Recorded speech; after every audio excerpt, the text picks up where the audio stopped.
Meeting में आए थे। किस चीज के? कौन नेता आए हुए थे? सीताराम येचुरी जी को सुनने के लिए आए सुनने के लिए क्या कहा उन्होंने? थे। उन्होंने गरीबों को आगे बढ़ने के लिए बहुत सारी बातें बोले हैं। इलेक्शन में बीजेपी को मुख्य रूप से हराने के लिए बोले हैं। क्योंकि बीजेपी मेहनत का किसान मजदूर वर्ग के लोगों के लिए बहुत बड़ा एक घातक पार्टी है। हाँ, और झूठे मूठे जुमलाबाजी केवल बात करते हैं। जुमलाबाजी विकास को बर्बाद करते हैं। विश्व गुरु बन गया भारत, अब क्या बात कर रहे हैं सर? आवाज का है श्रीमान, धरातल पर कुछ भी नहीं है। क्या बात कर रहे हैं? दरभंगा जिला में एक भी कोई विकास का काम दिखा दीजिए ड्यू टू बीजेपी की वजह से होता हो। नहीं हुआ। दिखाइए। मैं एम्स बन गया, इलाज चल रहा है कैंसर का। बन गया कि ढूल मिल में पड़ा हुआ है? प्रधानमंत्री जी बोले तो बन गया। यही ना झूठा जी। हम लोगों ने देखा था। अरे प्रधानमंत्री झूठ बोल रहे हैं का?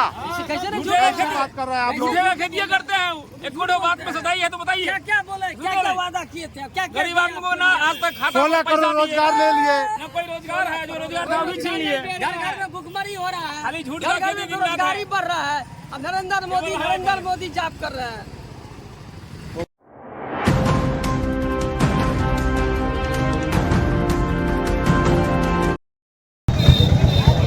नमस्कार, दैनिक भारत पे आपका स्वागत है। मेरे पीछे आप देख रहे हैं ये ऑडिटोरियम है लहरिया सराय का। यहाँ देश के सबसे बड़े नेता जो सीपीएम के नेता हैं सीताराम येचुरी आए थे। और मैं बता दूं कि ऑडिटोरियम के इतिहास में पहली बार देखने को मिला जहाँ खचाखच जनता भरी हुई थी, कहीं बैठने की जगह नहीं थी। और सीताराम येचुरी संबोधित कर रहे थे यहाँ की दरभंगा की जनता को। और उन्होंने बहुत कुछ कहा है। देश में जो कुछ भी कहा जा रहा है वो सब कुछ कहा है। देश किधर जा रहा है, देश पे जो चल रहा है आजकल, पत्रकारों पर ईडी का छापा या नेताओं पे ईडी का छापा, जीडीपी, गरीबों की बात, सब कुछ उन्होंने कही है। हम लोगों ने भी उनसे बात की है। आइए हम लोगों ने जो सवाल किया है, पत्रकारों ने जो सवाल किया है, वो उस सवालों का जवाब हम आपको सुनाते हैं। कल आपने हजारों लोगों को संबोधन किया है, क्या महत्वपूर्ण बातें बताई आपने? भाई हमने मुख्य बात यही कहा कि आज के दिन एक खतरनाक परिस्थिति पैदा हुई है हमारे देश में, और ये अनिवार्य है आज के दिन हमारे इस संवैधानिक व्यवस्था और जनतंत्र को बचाना है। और हमारे देश की जो चरित्र है, एक धर्मनिरपेक्ष जनतंत्र का गणराज्य, अगर उसको बचाना है तो ये अनिवार्य है कि आज भाजपा को सत्ता से अलग और दूर रखे। बिना इसके ये संभव नहीं है, क्योंकि संविधान के पूरे ढांचे के ऊपर आक्रमण और हमला आज इस सरकार के चलते हुए हो रही है। सब पहलुओं के ऊपर संविधान के, सब संवैधानिक संस्थाओं के ऊपर, सांसद से शुरू होके आपके कोर्ट कचहरी से, इलेक्शन कमीशन से, आपके जो जांच एजेंसियों से, सीबीआई और ईडी, सभी जो संस्थाएं जो स्वतंत्र होने चाहिए थी संविधान के चलते हुए, उन सब को ऊपर हमले हैं। और साथ ही साथ जनतांत्रिक अधिकारों के ऊपर जिस क्रूरता से इमरजेंसी में हमने देखा, उससे भी कई गुना ज़्यादा आज जो है ये हमले हो रहे हैं जनतांत्रिक अधिकारों के ऊपर। जो भी सरकार के खिलाफ आवाज़ उठाता है वो देशद्रोही कहा जाता है। और हाल ही में देखे हो आप, एक मीडिया संस्था के ऊपर उनको जो अटैक हुआ, और उस अटैक को सही ठहराने के लिए हमारे देश के किसान आंदोलन के ऊपर अटैक किया, ये कहते हुए कि किसान आंदोलन की रिपोर्टिंग की ये मीडिया संस्था ने, और किसानों के ऊपर बेबिना आरोप लगा दी कि वो देशद्रोही वगैरह है। और परसों से संयुक्त किसान मोर्चा देश भर में एक बड़े आंदोलन पे जा रही है। तो ये हालत जो देश के अंदर ऐसी आ रही है कि आज ये अनिवार्य है भाजपा को सत्ता से दूर रखना, वरना हमारे भारत को जिस तरीके से हम जानते हैं उसको बचा नहीं पाएंगे, उसकी संविधान, उसकी जनतंत्र, उसकी व्यवस्था। सर, इंडिया बिहार में सीट सेलिंग पर बात हुई है सर। इंडिया अलायंस जो आपकी पार्टी जो बनी है, उसके ऊपर केंद्र सरकार की बड़ी पैनी नजर है। जिन लोगों का भी भ्रष्टाचार में नाम है, उसको लेकर के ईडी लगातार छापे मारिए, गिरफ्तार करिए। क्या लगता है इंडिया अलायंस को तोड़ने के लिए साम दाम दंड भेद? आज सबसे बड़ा राजनीतिक पार्टी ईडी है। ईडी को राजनीतिक पार्टी कह रहे हैं भाई, वो का रूप वही ले रही है। राजनीतिक पार्टी का रूप, किससे गठबंधन होगा, किसका नहीं होगा, कौन नेता किसके साथ रहेगा।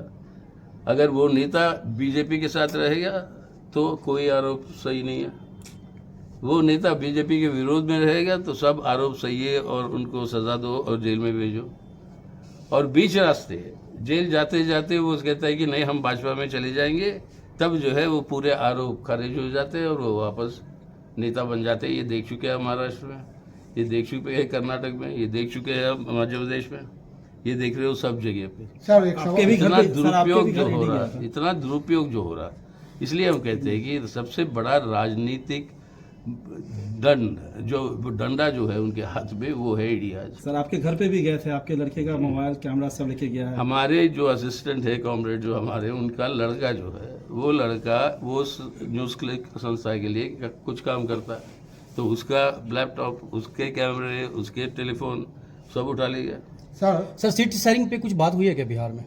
वो बिहार के अंदर वो स्टेट लेवल पर बातें हो रही है, चलेगी। अंतिम दौर पे है सर या हो गई है बात? नहीं, हो नहीं गई, होएगी उसी समय जब घोषणा हो जाएगी इलेक्शन की, तब ऐलान करेंगे। नहीं, यहाँ पर ये उठता है कि कितने कितने सीट किसको किस किस पार्टी को दिया जाएगा वही तो है ना बातचीत सीटों की। और प्रधानमंत्री कौन बनेगा, ये निर्णय हुआ या चुनाव के बाद? प्रधानमंत्री चुनाव के बाद ही होता है जनाब, चुनाव से पहले कभी नहीं, चेहरा सर, चेहरा गया हमें, हमसे यही पूछा गया, थोड़ा बुजुर्ग हो गया हूँ मैं, इसलिए तो पुरानी बातें याद है कि वाजपेयी साहब जब थे तो बोला कि कौन है आपका विकल्प चेहरा, कोई है ही नहीं देश में जो उनका मुकाबला कर सके।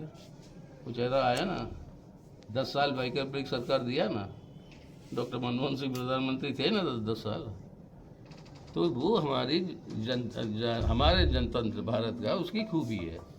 सर सवाल ये है कि आज की जो सरकार है भाजपा सरकार, इलेक्ट्रल बॉन्ड के नाम से चाइनीज कंपनी ओप्पो से करोड़ों अरबों रुपया चंदा लेती है और न्यूज़ क्लिक के पत्रकारों को उसी ओप्पो के नाम पे, उसी चाइना के नाम पे जेल में डाल देती है। क्या संदेश देना चाह रही है ये सरकार? जो उन्हीं से पूछो ना भाई, इसका जवाब वो ही दे सकते। जयमो वो दूसरा चाइनीज कंपनी 3 साल लगातार IPL का स्पॉन्सर किया और सबसे ज्यादा पैसे। 76 साल हो गए हमारे देश की आज़ादी को। दलित जहाँ था वहीं है, पिछड़ा जहाँ था वहीं है। आप लोग जातीय जनगणना करा करके आप संदेश ये देना चाह रहे हैं कि जिसकी जितनी भागीदारी उसकी उतनी हिस्सेदारी। 76 सालों में तो मिला नहीं। अब क्या इस जातीय जनगणना करा लेने मात्र से क्या इन लोगों को उसकी भागीदारी मिल जाएगी?